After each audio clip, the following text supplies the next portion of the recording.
तो ये कहानी है एक 13 साल की बच्ची की जो एक ही झटके में 30 साल की होने के सपने देखती थी और जब वो अचानक से 30 की हो जाती है तब उसे पता चलता है कि वो किस तरह की लड़की बन चुकी है। तो चलिए जानते हैं उसने 13 की उम्र में 30 साल की उम्र बनने का क्यों सोचा और जब वो 30 की हो गई तो उसकी लुक क्यों करने लग गई। कहानी की शुरुआत होती है सन 1997 से, जहां हम बबन बावली नाम की लड़की को देखते हैं जो आज के 13 साल की हो चुकी है और स्कूल में पढ़ती है, जहां उसका सिर्फ एक ही दोस्त है जिसका नाम है बख्तावर हंडू, जो कि बबन बावली से बहुत ज़्यादा मोहब्बत करता है। तभी वहां आता है उसकी क्लास की छैल छबीली लड़की का ग्रुप, जिनके लीडर है ये टमटम नाम की लड़की, जिसके टमटम 13 साल के हिसाब से बड़े थे, जिस वजह से वो अट्रैक्टिव लगती थी। पर जो भी हो, ये ग्रुप टोटल ही वाहियात और गांडू लड़कियों का, पर फिर भी न जाने वो क्यों अपनी बबन बावली के ग्रुप में शामिल होना चाहती थी। टमटम उसे कहते हैं कि आज शाम की पार्टी में हम आना तो चाहते हैं पर हमारा होमवर्क पूरा नहीं हुआ है, अगर तुम उसे पूरा कर दोगे तो हम तुम्हारी बर्थडे पार्टी में ज़रूर आएंगे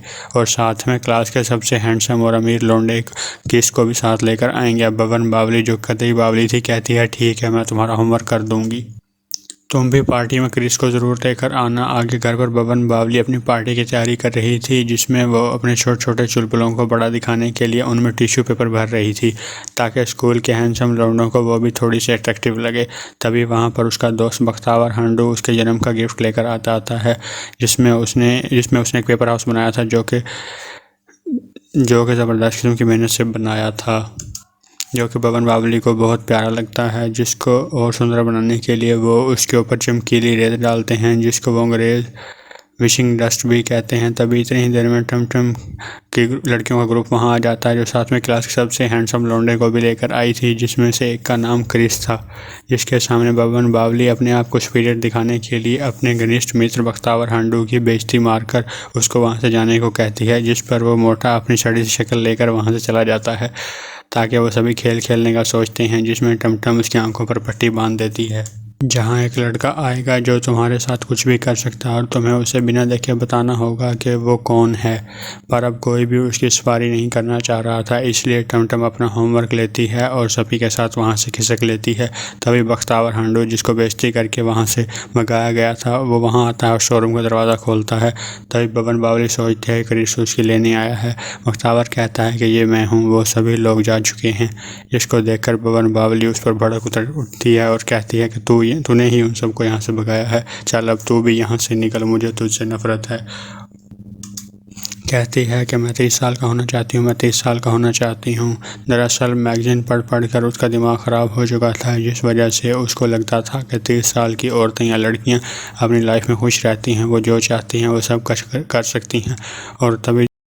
और वो तभी जिस हाउस पर उसने छिड़का था वो उसके ऊपर गिरने लगती है और उसकी आधी टेढ़ी विश पूरी हो जाती है, जिसमें जब उसकी आंख खुलती है तब वो अपने आप को एक फ्लैट में पाती है और मम्मी पापा पुकारती हुई चारों तरफ देखती है, जहाँ पर उसको सब कुछ बदला सा लग रहा था।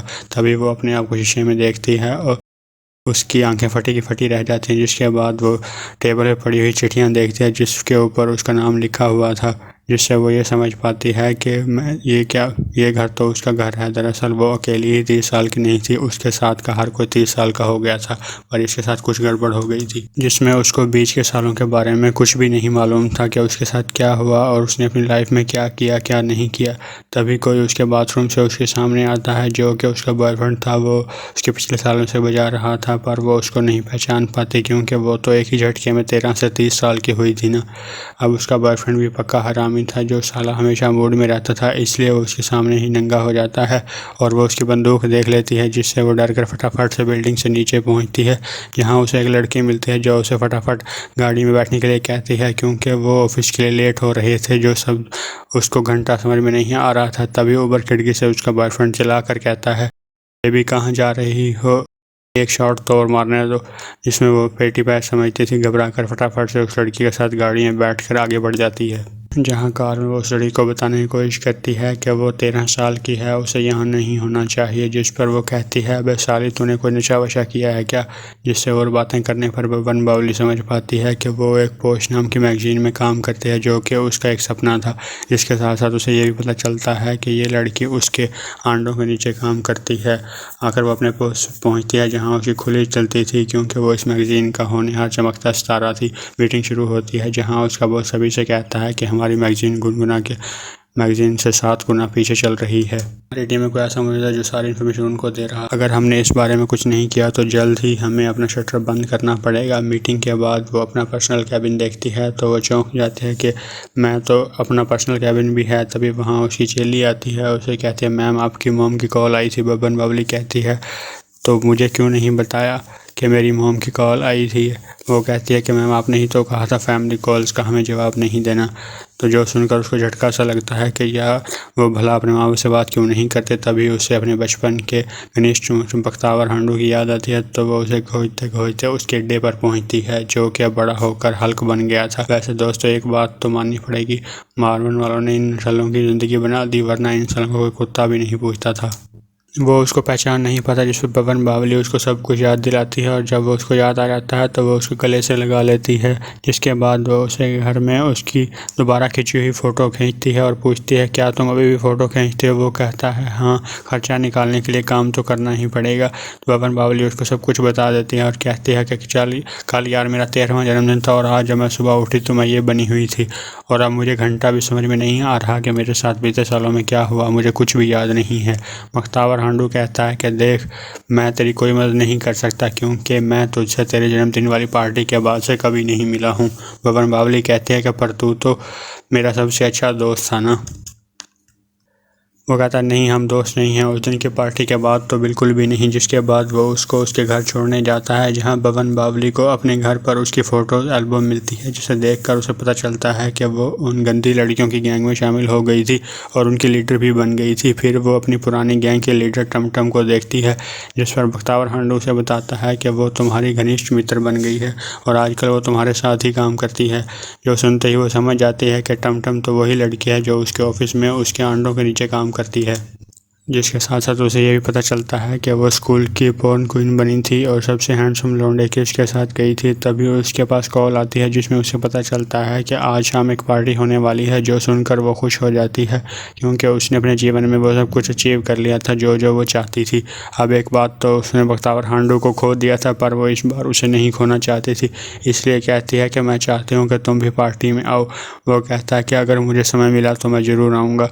जिसके बाद वो पार्टी के लिए तैयार होने लगती है और जब वो महंगे महंगे कपड़े पहनकर तैयार हो, जूते पहनकर तैयार कछियाँ देखती है तो बहुत ज़्यादा खुश हो जाती है क्योंकि उसके पास इस उम्र में वो सब कुछ है जिस सब वो 13 साल की उम्र में सपने देखा करती थी। वो पार्टी में पहुंचती है जहां दारू पीने के बजाय वो सॉफ्ट ड्रिंक पी रही थी। तभी उसका बॉस वहां आता है और कहता है कि तुम इस पार्टी में दम नहीं है और ये पार्टी फ्लॉप हुई तो हमारी मैगजीन की धज्जियाँ उड़ जाएंगी। जिस पर पार्टी में थोड़ा सा दम डालने के लिए बबन बावली अपने पुराने ज़माने के गाने लगवाती है और बच्चों की तरह अकेली ही ठुमके लगाने लगती है। तभी उसकी नज़र बख्तावर हांडू पर पड़ती है तो वो उसको ज़बरदस्ती स्टेज पर ले आती है। जिनको अजीब तरह के डांस करता देख सभी निठल्ले लोगों का भी नाचने का मन करता है तो वो उनके साथ नाचने लग जाते हैं और पार्टी में रंग वापस आ जाता है। अगले दिन वो बहुत सारी शॉपिंग करती है, बच्चों की तरह आइसक्रीम खाती है और टमटम के साथ बार में जाती है जहाँ वो फिर से जूस पीती है। तभी टमटम कहते हैं कि तुम्हारे पीछे एक घोड़े वाला खड़ा है जिसके तुम्हारे पिछवाड़े पर बहुत देर से नज़र है। जिसको पीछे पलट कर देखते हैं और टमटम से कहते हैं कि हाँ यार वो तो सच में देख रहा है, क्या मैं जाकर उससे बात करूं। टमटम कहती है हाँ जा ना, जा जा। जिस पर वो घेड़े वाले से बात करने के बजाय मूंगफली वाले से जाकर बात करने लगती है क्योंकि वो तो इसे ही देख रही थी जिसे बात करते वक्त उसकी इतनी फटी पड़ी थी जैसे वो स्कूल वालों की लड़कियों से बात करने में फटती है। तभी टमटम वहाँ आ जाती है और सारा मामला बिगाड़ने लगती है। कहती है बच्चे को फंसाकर क्या तुम मुझे जेल भिजवाएगी, मैं तो इस बंदे की बात कर रही थी। बबन बावली कहते हैं कह रहे हट कुछ भी। इसके बाद वो वहाँ से बाहर निकल आती हैं और यहाँ बाहर उसे बख्तावर हांडू मिलता है। तभी टमटम भी वहाँ आ जाती है, कहती है कि क्या रे तुम तो बहुत बदल गए हो। वो कहता है कि हाँ तुमने भी तो अपने नाक की सर्जरी करवा ली। तो बबन बावली पूछती है कि अच्छा ये बताओ तुम यहाँ क्या कर रहे हो। तभी वहाँ वो उसकी गर्लफ्रेंड आ जाती है जिससे वो जल्द ही शादी करने वाला था। ये सब सुनकर बबन बावली को बिल्कुल भी अच्छा नहीं लगता क्योंकि वो अपने सबसे प्यारे दोस्त को फिर से नहीं खोना चाहती थी। अगले दिन वो अपने ऑफिस पहुंचती है जहां वो सभी से कहता है कि दिन ब दिन हमारी मैगज़ीन पीछे की तरफ जा रही है, इसलिए अपनी मैगज़ीन को रीडिज़ाइन करना होगा अगर हमें मार्केट में खड़े रहना है। तो जिसकी काम की जिम्मेदारी वो बबन बावली को दे देता है क्योंकि वो सबसे ज़्यादा होनहार खिलाड़न जो थी। आगे वो मैगज़ीन को रीडिज़ाइन करने के लिए बहुत सारे नए नए आइडियाज़ सोचती है। तभी वहीं ऑफिस में ही वो अपनी सहेली टमटम की बात बातें सुनती है जिसमें उसे पता चलता है कि टमटम उससे नफरत करती है और उसको उसकी कंपनी से निकलवा कर उसकी पोस्ट पर बैठना चाहती है। इसीलिए वो अपना खुद का भी डिज़ाइन सबमिट करेगी। जो सब सुनकर वो समझ जाती है कि टमटम साली बचपन से ही गांड में छुरा मारने वाली धोखेबाज है। जिन सब बातों से हताश होकर वो बख्तावर हांडू से मिलने जाती है और उससे पूछती है कि तुम शादी कब कर रहे हो। वो कहता है कि 2 हफ्तों में। फिर वो पूछती है कि अच्छा ये बताओ हमारे बीच ऐसा क्या हुआ था कि हम दोस्त ही नहीं रहे। हांडम बताता है कि उस दिन तुम्हारा जन्म था और तुम स्टोर रूम में छुपी हुई थी। मैंने दरवाज़ा खोला और तुम मुझ पर ही भड़क पड़ी और गुस्से में तुमने मेरा पेपर हाउस मेरी ही नाक पर दे मारा जिसको मैंने बहुत ही मेहनत से बनाया था। और फिर तुमने बोला कि मैं तुमसे नफरत करती हूँ। और वही आखिरी दिन था जब मैंने तुमसे आखिरी बात की थी। जो सुनकर बबर बावली को बहुत बुरा लगता है क्योंकि वो वैसी लड़की नहीं थी और वो उससे अपनी गलतियों की माफ़ी भी मांगती है। अब आगे उसे अपने मॉम डैड की ज़बरदस्ती याद आ रही थी तो वो बस पकड़कर सीधा उनसे मिलने चली जाती है और उसी स्टोर रूम में बैठकर ज़ोर ज़ोर से रोने लगती है। तभी वहाँ उसके माँ बाप आते हैं जिनको वो झट से गले लगा लेती है और कहती है कि मैंने आप दोनों को बहुत मिस किया। जिसके बाद वो छोटे बच्चों की तरह अपने मम्मी पापा के साथ ही सोने लगती है और अगले दिन अपने सारे कर्मों की उनसे माफ़ी मांगती है। अब उसको अपनी मैगज़ीन रीडिज़ाइन करनी थी तो वो फटाक से वापस आ जाती है और बख्तावर हांडू को उनके मैगज़ीन के लिए हायर कर लेती है क्योंकि वो एक फ़ोटोग्राफ़र जो था आगे फ़ोटो खींचने का काम शुरू होता है जिसके अंदर बहुत सारी अलग अलग जगहों पर फ़ोटो खींचे जाते हैं। ये सारे मूवमेंट्स को बबन बावली बहुत इंजॉय करती है जो करते करते ये नहीं जान पाती कि वो कब बख्तावर हांडू के कितने नज़दीक आ गई थी। जिसमें बख्तावर हांडू जो कि आखिरी लेवल का था उसे चूस डालता है। अगले दिन वो ऑफिस पहुंचती है और मैगज़ीन के लिए धूम धड़के से फुल स्पीड में काम करती है। तब तक टमटम ने अपना आइडिया तैयार कर लिया था जिसको वो अपने बॉस को दिखाती है पर वो आइडिया बिल्कुल ही बकवास किस्म का था इसलिए उसके आइडिया को रिजेक्ट कर दिया जाता है जिससे टमटम की को लाल मिर्ची लग जाती है। और फिर बारी आती बबन बावली की जिसका डिज़ाइन बेमिसाल था और आइडिया सारी दुनिया से हट के था। जो सब कुछ बॉस को बहुत पसंद आता है और उसके आइडिया को डिज़ाइन के लिए सेलेक्ट कर लिया जाता है। टमटम बबन बावली के पर्सनल कैबिन में जाती है जहाँ उसके टेस्ट पर उसको गुनगुना गोबर मैगज़ीन की चिट्ठियाँ मिल जाती हैं जिससे उसको पता चल जाता है कि बबन बावली ही वो गद्दार थी जो उनकी मैगज़ीन के आइडिया गुनगुना गोबर मैगज़ीन को बेच रही थी। तभी बख्तावर हांडू बबन बावली से मिलने आता है लेकिन उसे मिलती है टमटम जो कि एक चालाक और खाजली कुतिया थी जो उसे झूठ बोलते हुए कहती है कि बबन बावली ने तुम्हारी खींची हुई फ़ोटो को रिजेक्ट कर दिया है क्योंकि उसे वो फ़ोटो बहुत ही गंदी लगे। पर वैसे अलग मेरे नज़रिए से देखा जाए तो तुमने बहुत ही कमाल का काम किया है। अगर तुम इस पेपर पर साइन कर दो तो मैं शायद उन फ़ोटो का कुछ कर सकते हैं। जिस पर वह धोखे से उससे किसी और ज़रूरी कागजात पर साइन करवा लेती है और उसके द्वारा खींची हुई फ़ोटोज़ को गुनगुना गोबर मैगज़ीन को बेच देती है। वहीं बबन बावली बख्तावर हांडू को ये बताने जाती कि उसके फ़ोटो मैगज़ीन के लिए सिलेक्ट हो गया। उसके घर पर जाती है जहाँ उसे उसकी गर्लफ्रेंड मिलती है जिससे उसे पता चलता है कि वो तो कल ही शादी करने वाले हैं। जो सुनकर उसको बहुत ठेस पहुँचती है पर वो नकली हंसी दिखाकर उसको कांग्रेचुलेशन बोलती है और अगले दिन ऑफिस पहुँचती है जहाँ उसे उसके बॉस द्वारा पता चलता है कि टमटम ने उनकी मैगज़ीन की गांड मार ली और उनके आइडिया गुनगुना गोबर मैगज़ीन को बेच दिया है जिसके साथ ही वो उनकी एडिटर इन चीफ भी बन गई है। बबन बावली को यह सुनकर झटका लगता है तो वो फटाफट से टमटम से बात करने जाती है जो अपना सामान पैक करके वहाँ से निकलने की तैयारी कर रही थी। कहती है कि तुमने इतनी गद्दारी क्यों की, ये क्या किया तुमने धोखेबाज। वो कहती है अच्छा तो धोखेबाज मैं हूँ, ये बताओ ये क्या है। तुम ही थी ना वो जो हमारी मैगज़ीन के आइडिया दूसरी मैगज़ीन को बेचती थी। जो सब देख और सुनकर उसे एहसास होता है कि वो ऐसी तो नहीं थी, उसने क्या कर दिया, उसके हाथों ये कैसा पाप हो गया। जिसके बाद वो अपनी मासूम शक्ल लेकर ऑफिस से बाहर निकले और तभी उसको ध्यान आता है कि आज तो बख्तावर हांडू की शादी होने वाली थी। और वो फटाफट से उसके घर पहुंचती है और कहती है कि मुझे नहीं पता था कि टमटम ने तुमसे क्या कहा पर उसने तुमसे जो भी कहा वो सब कुछ झूठ था।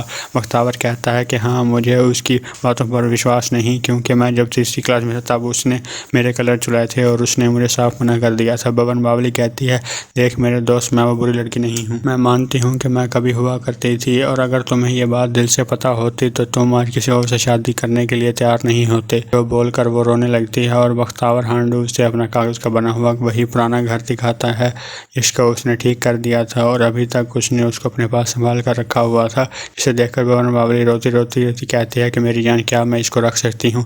बख्तावर कहता है कि हाँ रख ले पर दोबारा इसे मेरे मुँह पर मत फेंकना। अब बख्तावर हांडू के पास ये घर अभी तक, इसका मतलब ये था कि वो बबन बावली को अभी भी प्यार करता था। पर अब कुछ नहीं होता था क्योंकि वो शादी करने वाला था। दुल्हन तैयार थी, माँ बाप नीचे थे, जिस पर बबन बावली उसे आई लव यू बोलकर रोती हुई वहाँ से चली जाती है और बाहर खुले मैदान में बैठकर सोचती है कि अगर उसने वो विश नहीं मांगी होती तो, और अगर उसने बख्तावर हांडू के साथ उस समय गलत बर्ताव ना किया होता तो आज वो उसका होता। तभी बावली उस चमकीली जो उसके 17 साल से उस पेपर हाउस में पड़ी हुई थी, वो अपने आप ही उड़कर बबन बावली के ऊपर आने लगती है, जिसके बाद से अंधेरी छा जाती है और बबन बावली वापस से 13 साल की हो जाती है।